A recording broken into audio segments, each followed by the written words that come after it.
No período da juventude, o homem vai acordando e revelando a sua verdadeira personalidade, latente, escondida no subconsciente. O ambiente terrestre oferece resistências, dificuldades e problemas para todos, mas cada um os vence e os resolve de maneira diferente, mostrando com o seu tipo de reação qual é a sua verdadeira natureza. Sobre o mesmo terreno, nem todos andam da mesma forma, mas cada um de maneira diferente, conforme sua diferente natureza. Tudo depende do patrimônio pessoal que cada um transporta do passado, depende dos seus recursos e qualidades. Cada indivíduo não nasce nu, mas traz consigo para enfrentar cada nova vida, armazenado no subconsciente, o fruto de toda a sua experiência passada.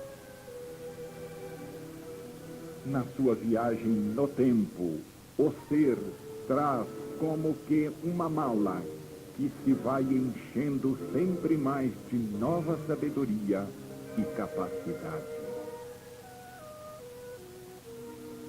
Cada vida é sempre uma continuação, uma consequência, e não pode construir senão em cima do que foi construído no passado. No passado, encontramos o material já adquirido que utilizamos para construir no presente, mas no presente podemos juntar ao velho material outro novo para construir o futuro, sempre melhor, se quisermos. Onde hoje há uma dor, aí esteve no passado o nosso correspondente pecado contra a lei. Onde hoje há uma dor, aí esteve no passado o nosso correspondente pecado contra a lei. Onde hoje se comete um pecado contra a lei, aí estará no futuro a nossa correspondente dor, penitência encarregada de corrigi-lo. O próprio sujeito poderá realizar um processo interior de autopsicanálise, pesquisando no seu subconsciente para ler o que ele mesmo aí escreveu no passado. O valor dos resultados depende da exatidão e da profundidade desse exame.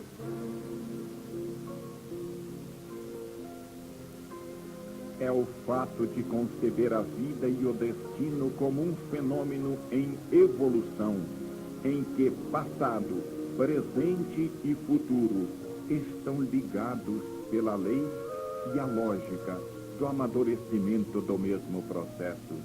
É este fato que nos permite descobrir também as partes que escapam à nossa observação direta, como se pode fazer todas as vezes que há uma trajetória da qual conhecemos só alguns elementos, mas sabemos qual é a lei do seu desenvolvimento. É assim que é possível calcular o valor também das zonas desconhecidas do fenômeno. Não é fácil modificar os instintos. Eles representam uma massa lançada, uma velocidade adquirida e, por inércia, uma autônoma vontade de continuar que não é fácil corrigir. Como um projétil tem a sua trajetória no espaço calculável segundo as suas características, assim A personalidade, no seu desenvolvimento, tem a sua trajetória no tempo, calculável segundo as suas características. Essa trajetória no tempo é o que se chama destino. Seja no espaço como no tempo, logo que aparece um movimento, tudo é consecutivo. Aparece uma ligação entre antecedente e consequente, à qual o desenvolvimento do fenômeno fica amarrado, sem saída. É por isso que o futuro, antes de se tornar presente, já está comboiado ao longo de uma linha marcada, que o prende antes do seu nascimento. O efeito está envolvido, enredado no seio da sua causa, como o feto do seio materno. Seja no espaço como no tempo, logo que aparece um movimento, tudo é consecutivo. Aparece uma ligação entre antecedente e consequente, à qual o desenvolvimento do fenômeno fica amarrado, sem saída. É ao longo de uma linha marcada, que o prende antes do seu nascimento. O efeito está envolvido, enredado no seio da sua causa, como o feto no seio materno, como a planta na sua semente. Tudo chega à existência por meio deste método de filiação, que é o que permite a conservação dos valores adquiridos, a continuidade do desenvolvimento, uma orientação constante no caminho evolutivo, um estado de ordem e organicidade neste imenso movimento de todo o universo. Assim, nada morre e tudo ressurge nesta contínua repetição do passado. São estes liames que mantêm em unidade a imensa multiplicidade do todo. Não há existência que não esteja em movimento, em perene transformação, mas sempre dentro da disciplina estabelecida por tais princípios.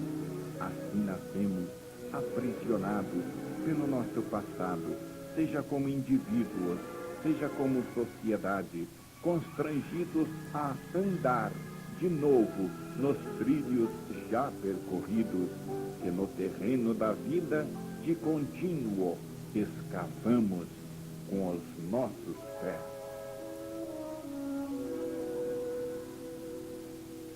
O destino se poderia definir, o caminho que o indivíduo percorre na construção da sua personalidade.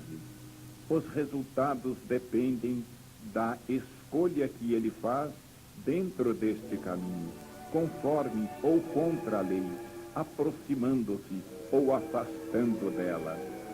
Agora sabemos que no destino há uma parte determinística representada pelo retorno e continuação do passado, a qual temos de aceitar à força, mas que há também uma parte livre, na qual podemos tomar novas iniciativas.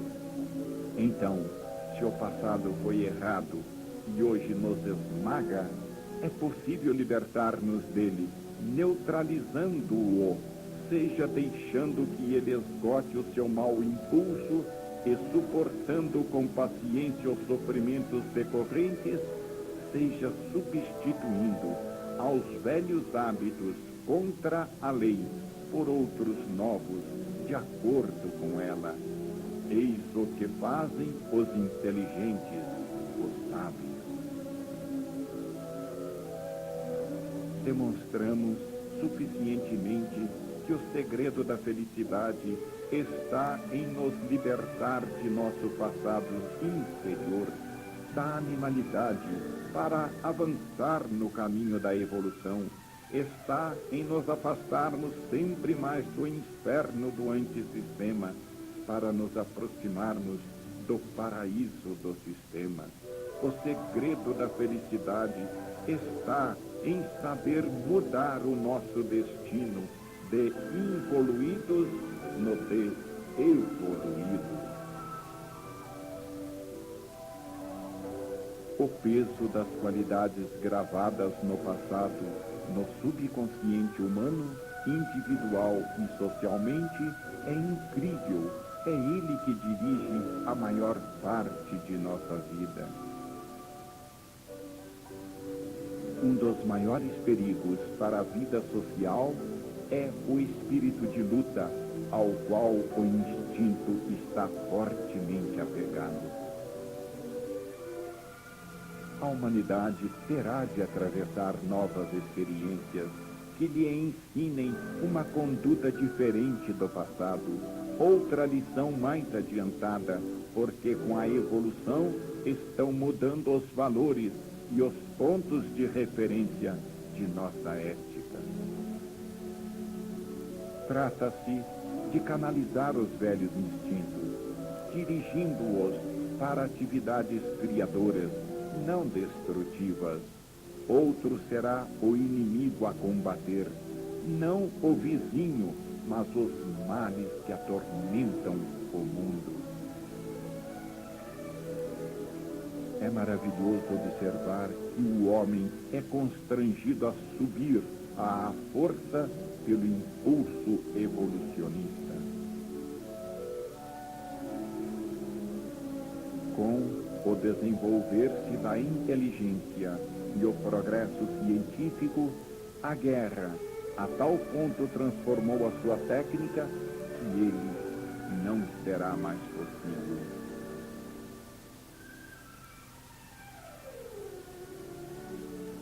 A mente humana, sem querer, porque movimentada em direção materialista, produziu condições de vida em que o pacifismo e colaboracionismo evangélicos, por milênios pregados em vão, terão agora de se realizar, se a humanidade quiser sobreviver.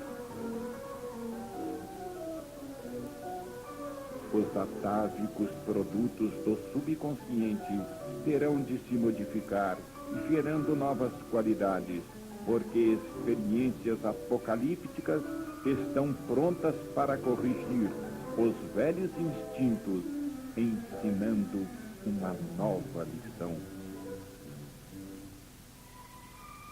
O que se encontra nos fatos é um produto híbrido em que se misturam céu e terra, o ideal com os resultados da animalidade.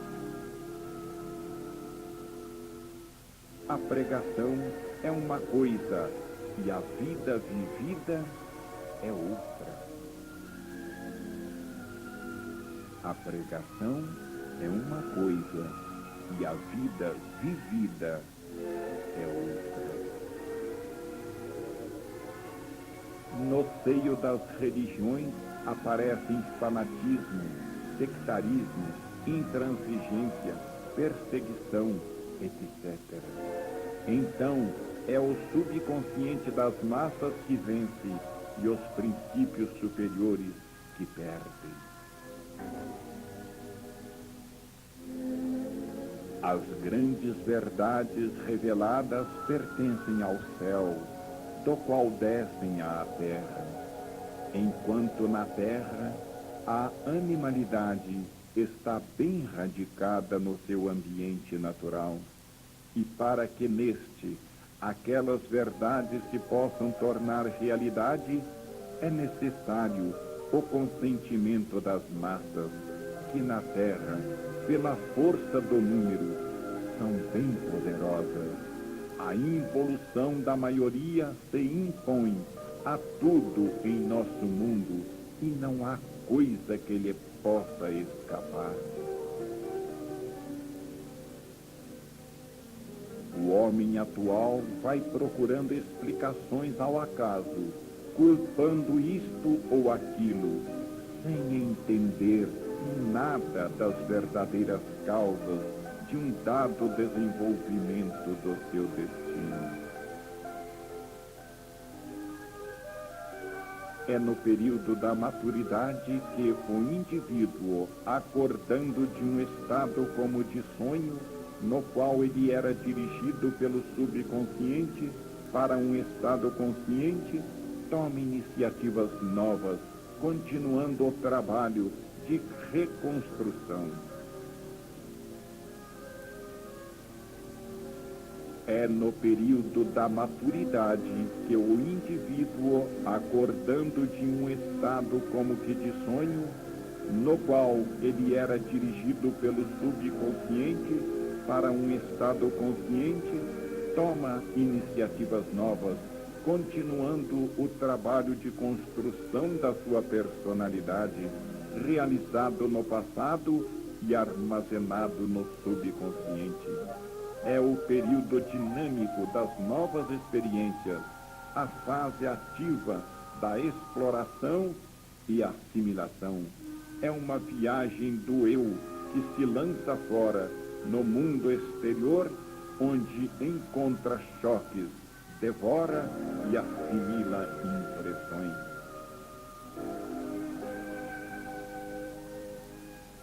O gasto de energia da qual os jovens são ricos acaba produzindo a sabedoria da velhice. A carga de dinamismo se transforma em psiquismo. Esta é a função da vida no seio do fisiodinamo-psiquismo, que constitui a evolução.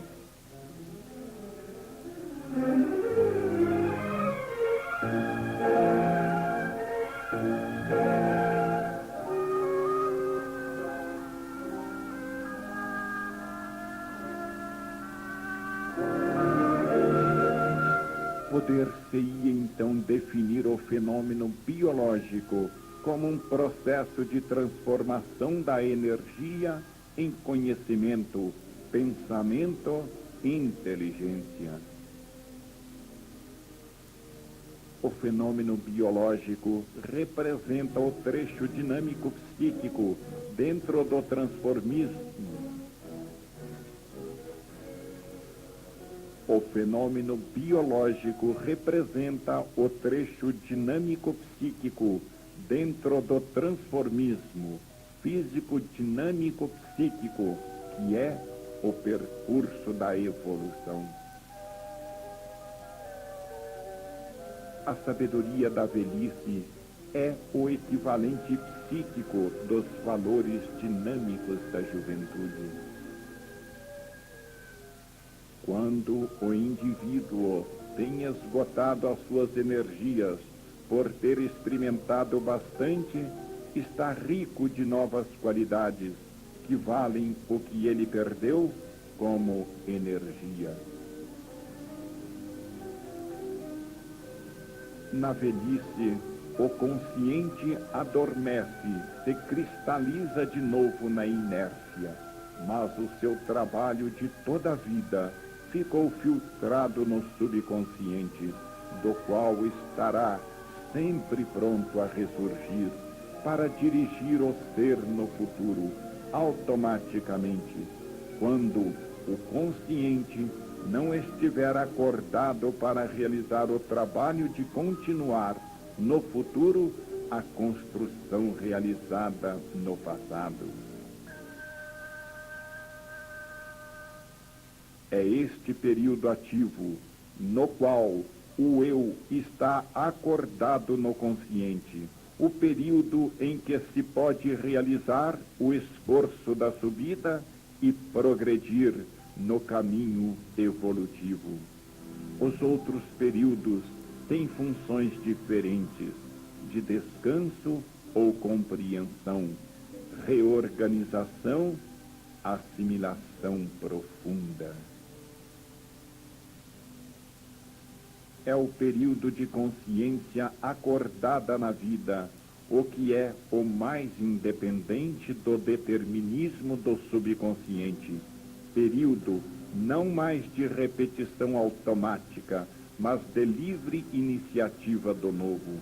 É neste período que o livre-arbítrio pode melhor funcionar, sobrepondo-se ao instinto para corrigi-lo. o período verdadeiramente ativo neste processo da reconstrução da personalidade, como de ascensão evolutiva, é o período consciente da vida, no qual é possível a livre escolha acima dos instintos ou retorno automático do passado.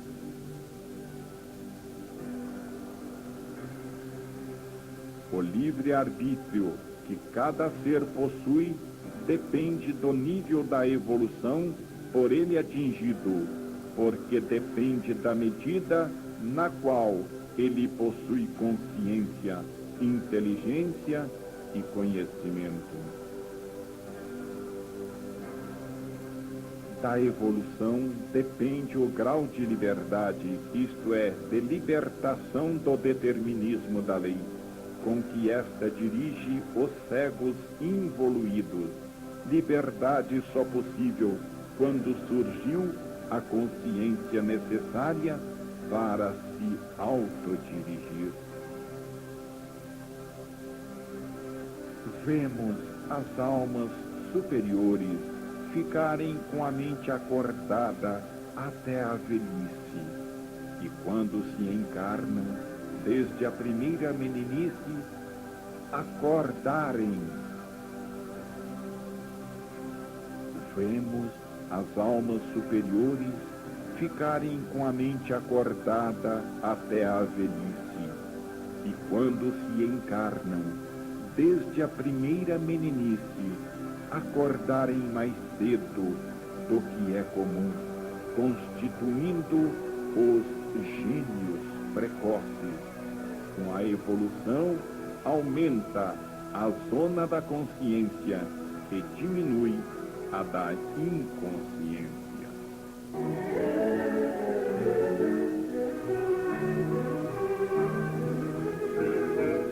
Quanto mais o ser é adiantado, tanto mais ilusória é a vida terrena, e mais poderosa, real e viva é a vida extracorpórea depois da morte. Imortalidade, de fato, não é senão um estado contínuo de consciência acordada, de conhecimento da própria existência e da dos outros, de mente que percebe e de inteligência que entende. Potencialmente, tudo o que existe é eterno, indestrutível, imortal.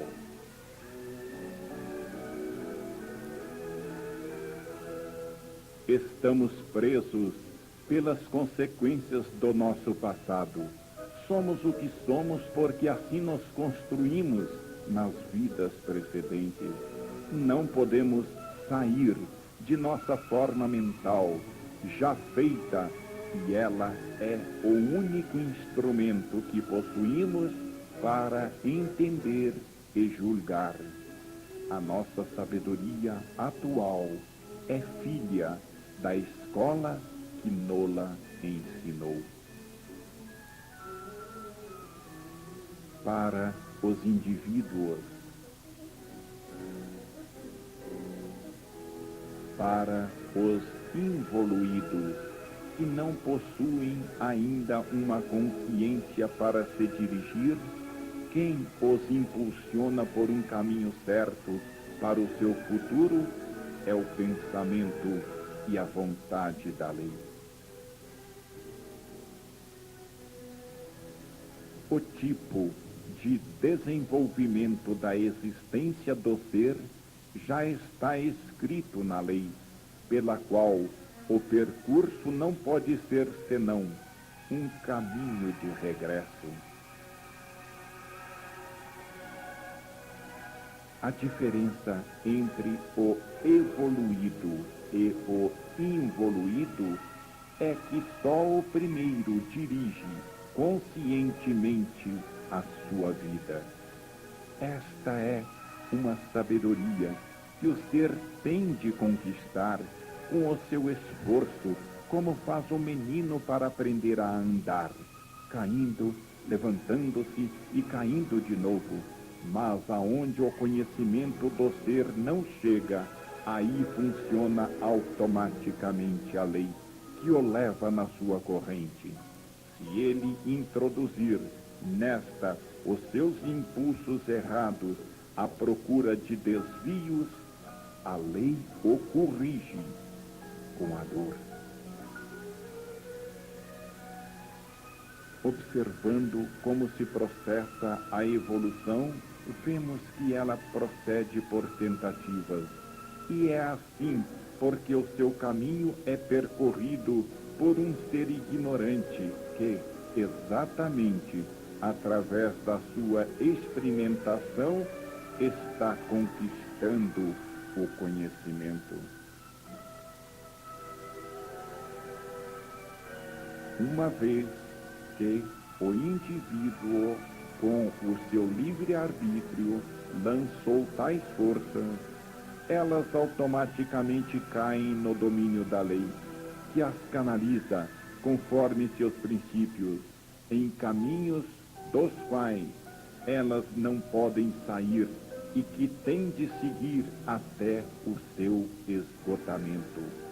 O indivíduo lhes fica amarrado, pois a elas fazem parte da sua personalidade, do jogo de forças que a constituem. É assim que o passado está dentro de nós, amadurece conosco, definindo o trajeto de nosso destino e nos acompanha no presente e no futuro, nos ajudando ou nos perseguindo como merecemos.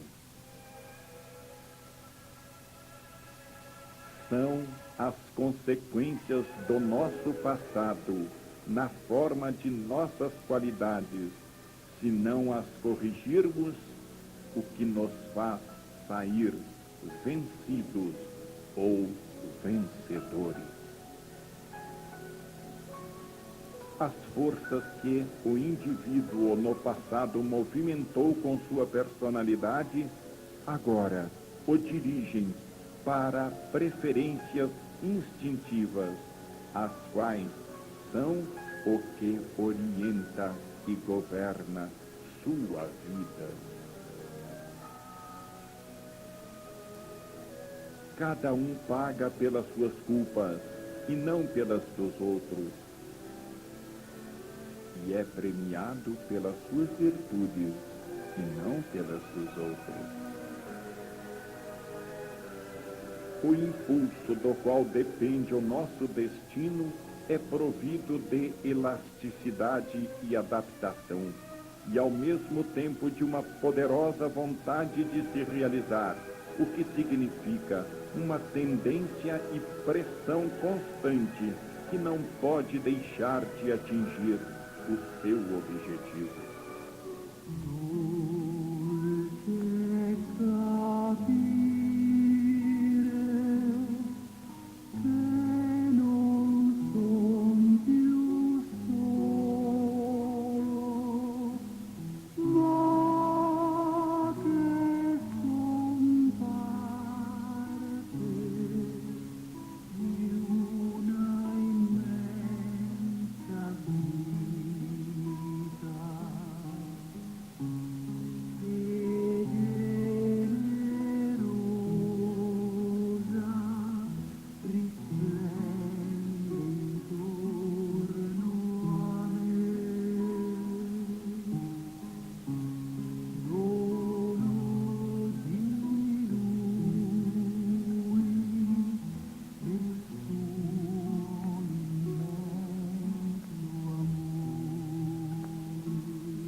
psicanálise concebida em sentido mais vasto do que a atual vigorante, isto é, como ciência que desvenda o mistério da alma, descobrindo o que fomos no passado e, por conseguinte, seremos no futuro, nos revelando o conteúdo de uma vida nossa muito maior, da qual a atual não é senão um breve episódio. As religiões nada sabem de positivo e, com afirmações vagas, às vezes inaceitáveis porque absurdas, constituem um dever aceitar por fé e, como a vista dos cegos, nos deixam nas mesmas trevas. Só a primitiva forma mental do homem atual pode permitir que ele fique satisfeito com esta sua ignorância a respeito das coisas, que é a mais urgente. Só a primitiva forma mental do homem atual pode permitir que ele fique satisfeito. Só a primitiva forma mental do homem atual pode permitir que ele fique satisfeito com esta sua ignorância a respeito das coisas, que é o mais urgente saber se quisermos viver inteligentemente, compreendendo em função de que longínquos elementos que desenvolve a vida atual. Quão diferente, mais profunda e completa é esta nova psicanálise do que a comum hoje aceita. Esta fica fechada dentro dos dois limites estreitos, do nascimento e da morte física, abrangendo assim só um trecho mínimo de nossa verdadeira existência, o qual é curto demais para nos explicar o que mais é necessário saber. O nosso ser, quando do nascimento físico, traz consigo uma longa história, escrita no subconsciente, no qual ela pode ser lida. A primeira característica de nossa psicanálise é a de atingir a parte mais profunda do eu, mais escondida, porém mais enraizada e firme, porque a mais antiga, a parte mais verdadeira, porque controlada por mais longa experimentação, a parte que está antes do nascimento. Mas esta psicanálise não abrange somente o passado, mas se estende também no futuro, porque ela sabe que este está contido no passado e no presente, do qual não pode ser senão a lógica consequência. Então, não somente psicanálise pré-natal, mas psicanálise que pode prever qual será o destino do indivíduo. O indivíduo nasce já feito, com uma personalidade sua que se revelará depois, mas que já existe. Não se pode entender um fenômeno observando-o apenas isolado no seu estado presente, mas é necessário conhecê-lo também no seu transformismo e no tempo adequado. As qualidades que cada um leva consigo impressas na sua personalidade representam os instrumentos com os quais ele terá de realizar o trabalho de sua nova vida como continuação do trabalho das precedentes.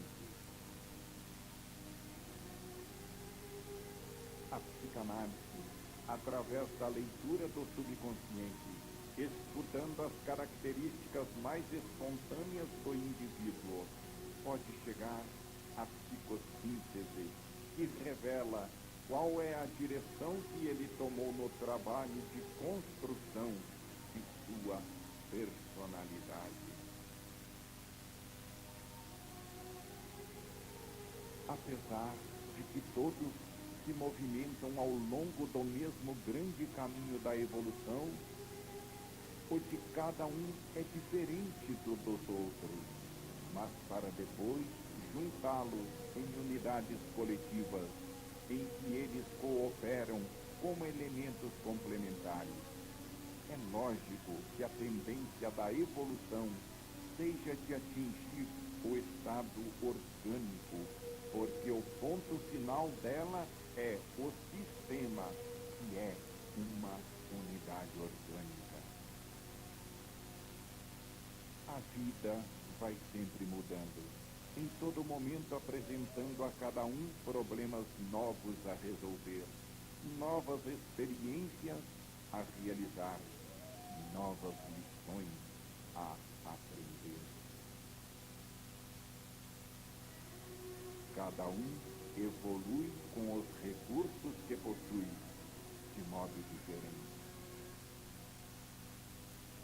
A sabedoria, para se dirigir com conhecimento, tem que ser adquirida duramente com o esforço próprio. A tentativa leva ao erro, o erro leva à dor, que nos ensina, repetindo-se até nós aprendermos. Este trabalho, que parece uma condenação, a de ter de aprender tudo à própria custa, é justo, porque é consequência da revolta e da queda. E é lógico que o destino bata nos pontos mais fracos da personalidade, os mais desprovidos de experiência e conhecimento, onde mais domina a ignorância e, por conseguinte, o erro e a dor. Assim, pela dor, a personalidade se enriquece de sabedoria, o ponto fraco se fortalece, se afasta a dor, consequência do erro. A psicanálise tem que descobrir quais são esses pontos onde somos mais vulneráveis, contra os quais se encarniça o destino, porque neles está o desvio que a lei quer endireitar. Na vida, qualquer que seja o caminho escolhido, há pão duro a roer para todos. Há quem saia dela adiantado, há quem saia atrasado. É a psicanálise que pertence à tarefa de dirigir este trabalho, orientando as consciências de forma científica, positiva, inteligentemente.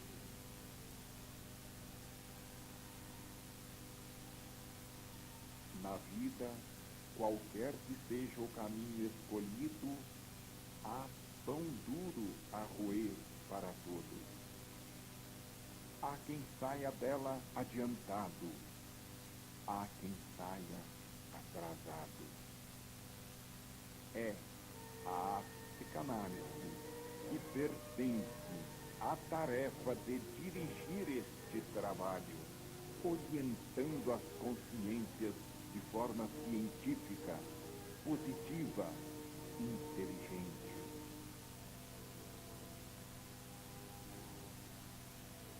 De uma ação em excesso nasce uma reação em forma de carência. A tarefa da psicanálise no estudo da personalidade é de descobrir quais nesta são os pontos fracos por carência de positividade, por ter o indivíduo trabalhado às avessas, em descida em favor da negatividade. Trata-se de dar à vida uma orientação racional, entendendo cada um o seu destino e o seu significado dos acontecimentos que ele contém. O problema fundamental para atingir a nossa felicidade, que mais nos interessa, é o de saber dirigir a nossa escolha, da qual depois tudo depende, e de saber intervir no terreno das causas, no momento da semeadura e da formação de um destino, no ato do lançamento das forças, porque disto depende o que depois não pode ser senão o automático desenvolvimento da trajetória estabelecida pelo primeiro impulso. Hoje só existe o médico do nosso organismo animal. O psicanalista do futuro será o médico do nosso organismo espiritual, da saúde, do qual depende o bem-estar do corpo. Mas, para chegar a isto, é preciso entender como nasce e se desenvolve um destino, conhecer a técnica desse fenômeno para intervir nele, introduzindo novos impulsos corretivos, quando o caminho iniciado estiver errado. A evolução tem pressa e impulsiona para a frente. De um lado, a sabedoria do instinto bem comprovada e confirmada por longa experiência, aprofunda. De um lado, a sabedoria do instinto bem comprovada e confirmada por longa experiência, profundamente arraigada nos alicerces da vida, sabedoria encarregada de defendê-la, garantindo-lhe a continuação.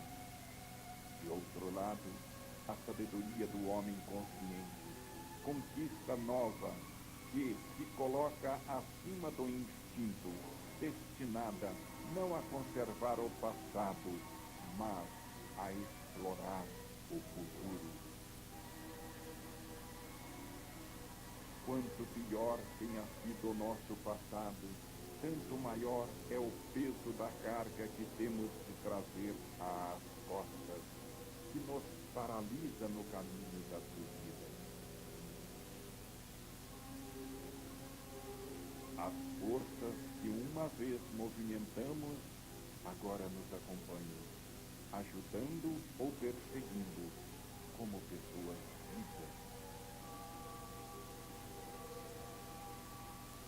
O ambiente é o mar onde todos estamos e onde cada um, entre as coisas que encontra, escolhe aquelas que prefere conforme seu temperamento. A primeira causa do que nos acontece se encontra antes de tudo dentro de nós.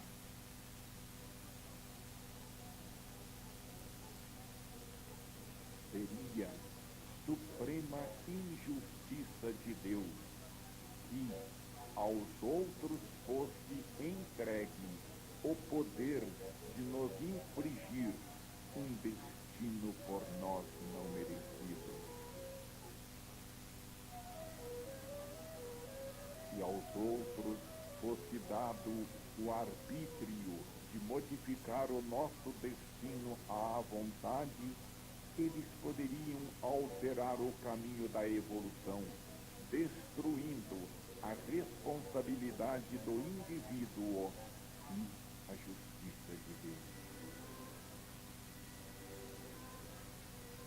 Quando um indivíduo possui certas predisposições, por se ter construído com dadas qualidades, é fatal que mais cedo ou mais tarde, entre as inúmeras forças com as quais ele na vida terá de se encontrar, acabem funcionando aquelas que serão atraídas por afinidade, ou que pela lei serão impulsionadas a compensar os pontos negativos de carência, reequilibrando o desequilíbrio que esta representa.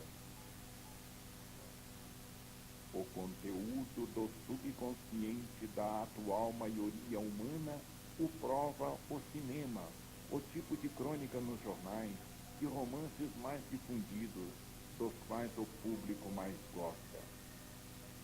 Basta falar de crimes, processos policiais, roubos, sexo, na forma inferior de violência e vício, que muitos se interessam. O que se encontra no fundo da alma humana é a lembrança da recente experiência da fera. Tudo isso revela quais são os instintos ainda dominantes e, com tais meios, procuram desabafar com a fantasia. Agora que as leis de um mundo mais civilizado proíbem que tais impulsos se concretizem nos fatos. Assim, a mente se satisfaz com tais substitutos, que revelam sua natureza, sempre pronta, porém, a se satisfazer com fatos. Logo que desaparece o freio da ordem, disciplina mantida com a força. A maior função da psicanálise deverá ser a de dirigir as consciências, mas com o conhecimento psicológico que as religiões atuais não possuem. O psicanalista deverá, então, ser um educador, mas de alunos diferentes, a cada um dos quais deverá dispensar uma lição diferente, conforme a natureza de cada um.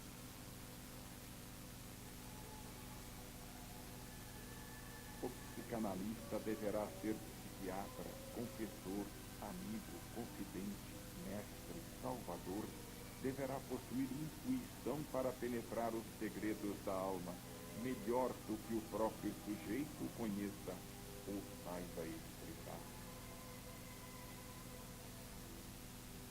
Os sofrimentos do indivíduo podem depender de sua incapacidade a se adaptar aos valores e medidas que a maioria faz para si, seja isto por defeito, porque ele é atrasado demais, seja por excesso, porque ele é muito adiantado. O psicanalista terá de possuir a arte de se adaptar ao caso particular. Os complexos de um tipo não são os do outro. A evolução transforma a natureza do ser, que depende do nível por ele atingido.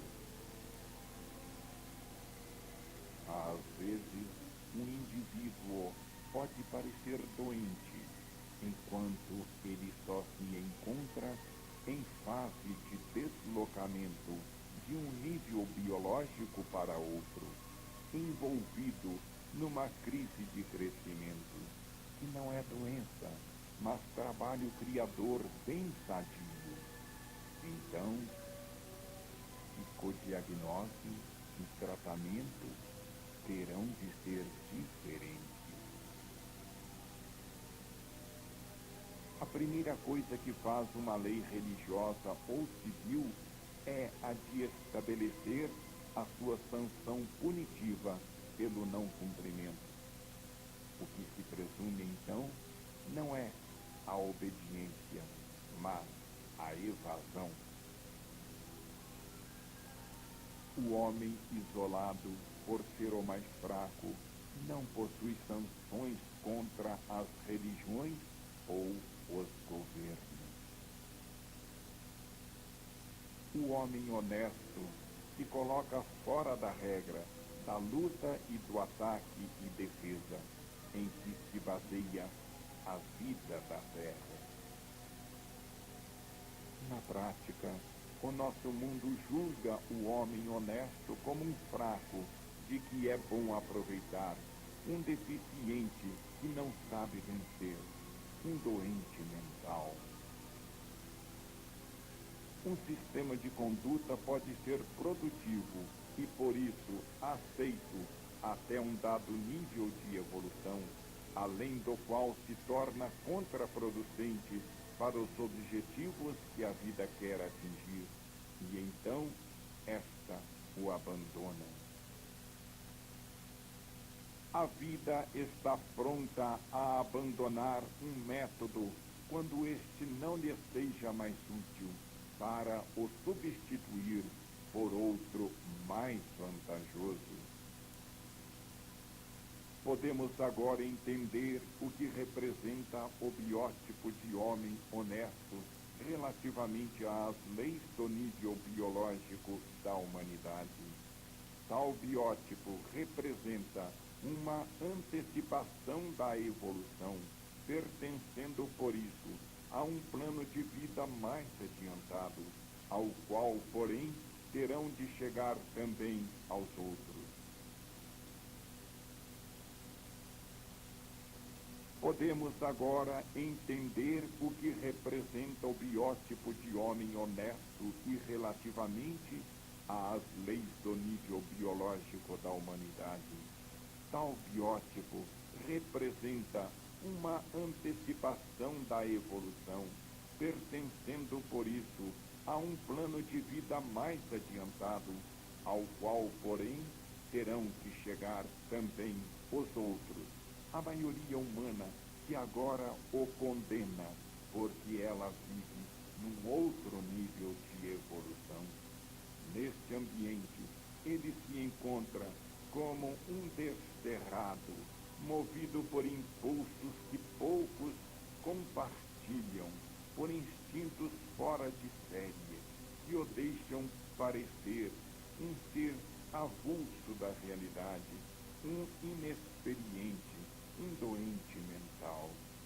Mas, de fato, ele assim parece, porque tal julgamento sai da forma mental de uma humanidade atrasada, porque o ponto de referência é a fase evolutiva de nosso mundo atual.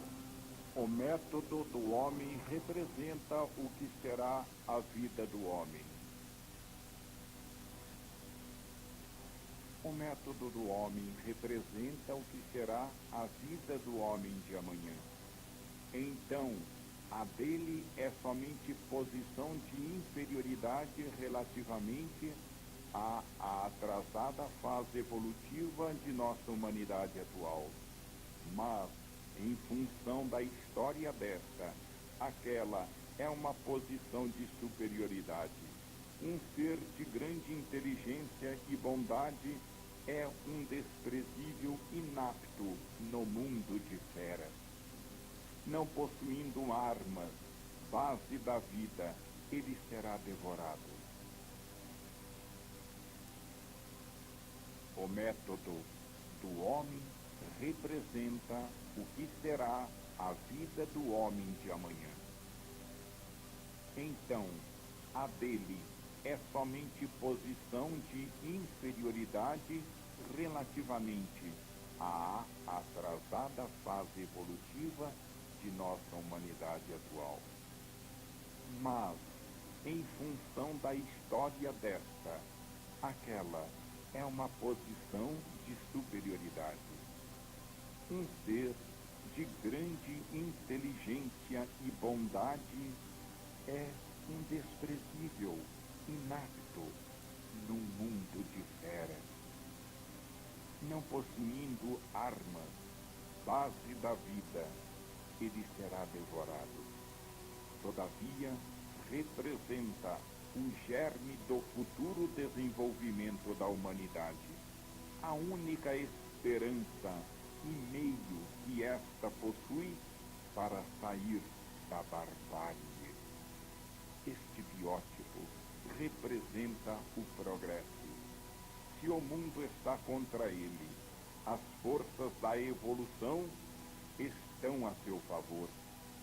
Se a vida o repele nos seus níveis inferiores, aceita-o e glorifica-o nos superiores. Ela aceita os atuais métodos do mundo enquanto eles lhes são úteis, porque proporcionados ao ambiente, mas está pronta a repeli-los logo que, numa posição biológica diferente, eles se tornem prejudiciais.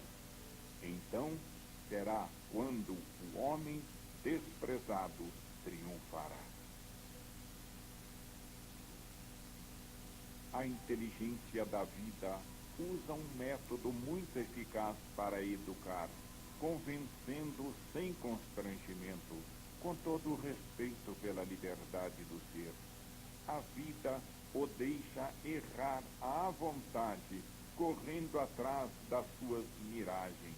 Deixa que ele obedeça aos seus impulsos, desabafando seus instintos inferiores, que pela sua própria natureza estão condenados a se chocar contra a reação da lei e a se corrigirem automaticamente pela dor.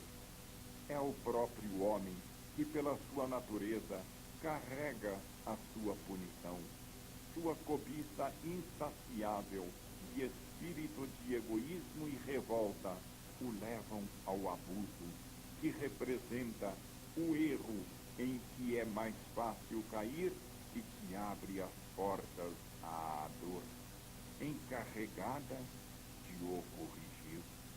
O homem assim, conhecedor das astúcias do mundo, mas ignorante das leis da vida, enquanto julga poder escapar-lhes, acaba ficando preso nelas para tudo pagar.